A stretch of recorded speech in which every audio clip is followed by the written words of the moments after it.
And our guest is Peter Radin, who's chair of the Lincoln Club of Northern California. What is the Lincoln Club of Northern California?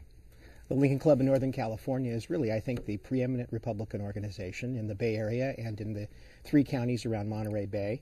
It's been around since 1981, and it consists of about 200 community leaders, businessmen, employers, and public policy practitioners. And you raise a lot of money. We do raise a lot of money. I think in the last cycle, we were up around $9 million to various campaigns at the federal and state level. But not to the Bay Area candidates, do you think? Well, the totals include amounts given to Bay Area candidates, and we've been very supportive of a number of people at the state level who represent parts of the Bay Area and take in other parts of the state as well. Look, our viewers, we have a varied group of viewers. They know that I was chair of the Republican Party and that you're chair now of the Lincoln Club, and they would like nothing more than to see us lament our problems on the air. But there are serious problems. But for every time a party goes into this state, there's an opportunity to rebuild and to look ahead. Now, that's not to write off everything that's happening right now. You certainly haven't written off everything that's happening right now at the state and national level, have you? No, not at all. Nevertheless, we anticipate that it may not be all that we expect or would like. For example, what do you think the damage will be done in Congress and in the U.S. Senate in terms of Republican seats lost or gained? I do think that there's a challenge at both the U.S. Senate and the U.S. House level this year to maintain even the numbers that are there now. I think that if you look at what happened on 3 special elections over the last several months, it's an omen that there is some dissatisfaction with the standard Republican brand among House candidates. And you see these losses occurring in places that would ordinarily be granted to the Republicans automatically. I think one example was a seat formerly held by Danny Hastert. When you look at the U.S. Senate, I think often it comes down more to the personalities of the candidates.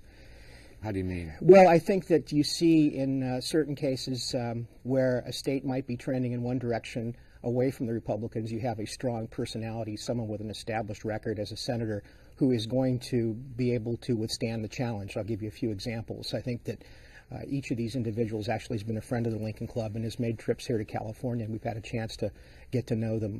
One is Susan Collins, who's a senator from Maine. Another is Gordon Smith from Oregon. Another example of a senator who I think is going to sustain the challenge this year is Norm Coleman in Minnesota.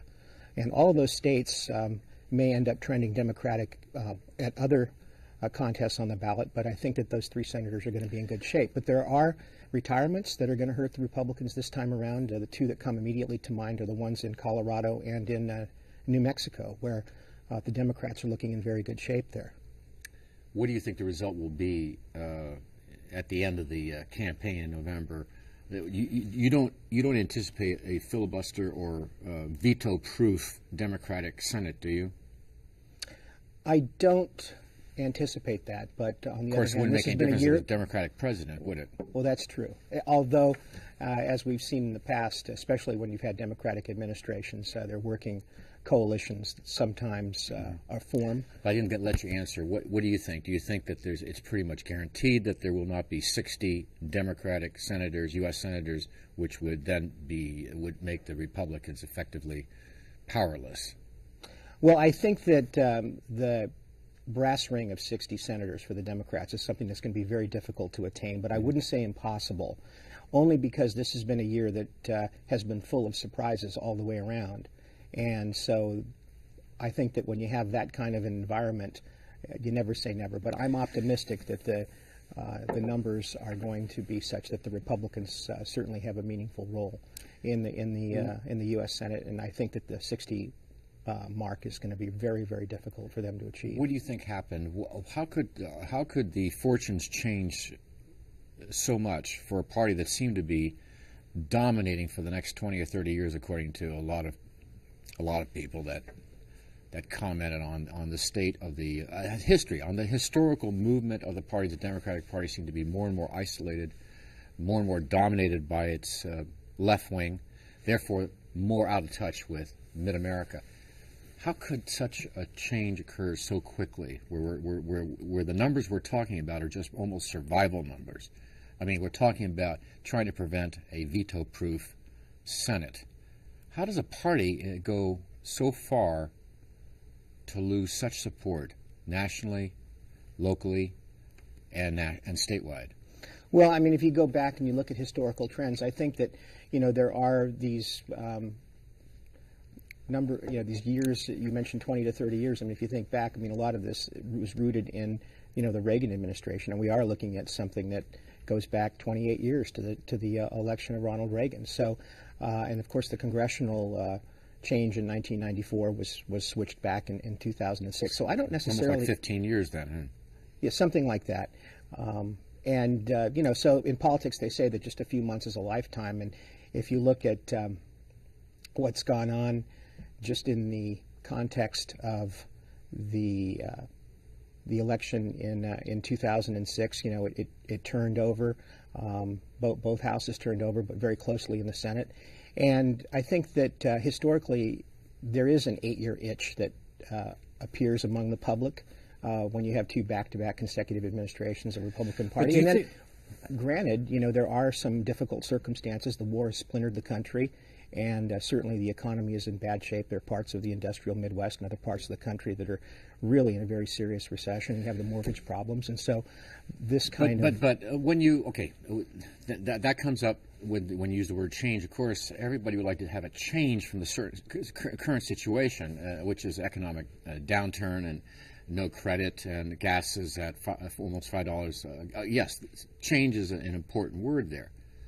Is the change... Do the people that support change, has there been a shift now away from free markets, less government taxes, less government programs, to what appears to be a move towards that, again, more of an FDR approach towards solving these problems? And in reality, these problems, you find that whenever the country has adopted these kinds of programs, it has been a time of crisis, like the Great Depression. Do you think the country, when they talk about change, is that the kind of change they want? They want the government to become far more important, and if that means more taxes, so be it? I don't necessarily think that that's what people are leaning toward right now. And also, I think that over the last number of years, it really hasn't been a situation where the Republicans, frankly, have stood for, less... Absolutely. Governmental programs. I think that actually one of the best things that McCain has going for him this year is that people may wake up to the fact that having a divided government actually is, in many cases, a healthy situation. Because you had a situation where President Bush did not veto a single bill in the first 7 years of his presidency. And a lot of people in Congress, I think, suffered in 2006 because they had said when they took office that they were against big government and big government programs and spending. But then once the keys to the bus were handed to them, it was a very different story. And that contributed to the brand name going down the toilet. Well, I think that it's contributed to some of the difficulties that the Republican Party is facing. Let me ask you, Peter, again, the same question in a different way. In other words, what I'm saying is, okay, so that's true. So the Republicans had a chance to enact their own principles, and they didn't. So now change. People want change. They want change from Republican leadership in Congress. They want change from the war and the foreign policy that, I mean, we know that. The public opinions show that. At least 75% of the people want some kind of difference there. Do you think the public is that aware that the Republicans believed in the individual, free markets, less taxes, and they failed at that? Now we want to give someone else a chance to enact those kinds of programs? Or are they aware, for example, that candidate Obama is for higher taxes, is for many of these programs that they were rejecting by choosing Republicans in the past? Is it a repudiation of what the party stood for and not just its behavior over the last several years? I don't think so. What do you mean you don't think what? I don't think that people have gotten down to that degree of depth. I think that actually there is a disenchantment out there, and there's just discomfort with the current status quo. But I think that there's a lot to unfold over the next 4 months or so in this campaign. And I think that a lot of the issues that you're touching on in terms of change, but what kind of change and in what way are you going to implement change, those are going to be at the forefront in the next. And how many months. of the voters do you think the way you just talked about, which is I don't want one party dominating both the executive branch and Congress. I think I'll split my ticket. How often do voters really do that? Well, I think you've seen recent examples of it here in California, where look at Governor Schwarzenegger having been elected first in the recall, and then in 2006 being reelected by a very healthy margin, while the Democrats were sweeping congressional seats and the legislative seats in California. So I think that you think voters make that kind of a decision? They just don't trust one party with all the keys to the government. I think that a significant share of the electorate believes that, and I think that oftentimes that block of voters makes the difference. Your membership is made up of the Lincoln Club is made up of some very powerful people, very savvy people, and people who don't write checks unless they think it's worthwhile. They don't do charity. What's the mood right now, both at the state level after Schwarzenegger goes, and at the national level in terms of Congress and the presidency? Tell me the truth. Well, have you seen a drop-off in contributions? I think that the Republicans are a little bit slow out of the gate this cycle, but I don't know that that's necessarily attributed to having lack of faith in what's going on. I just think that the enthusiasm level on the Democratic side, by comparison, is pretty powerful. And I think people are now kind of getting their sea legs with respect to this cycle, and we're seeing McCain, for example, ramp up the fundraising and start to hit, increasing. How divided do you think the Democrats are as a result of this primary? Do you think they're healing right now, or do you think that there's a rift that may have consequences? My gut tells me that the rift is not healed. Will it have consequences in terms of getting out the vote and crossover votes? I think that it will have consequences in states that really matter. Like?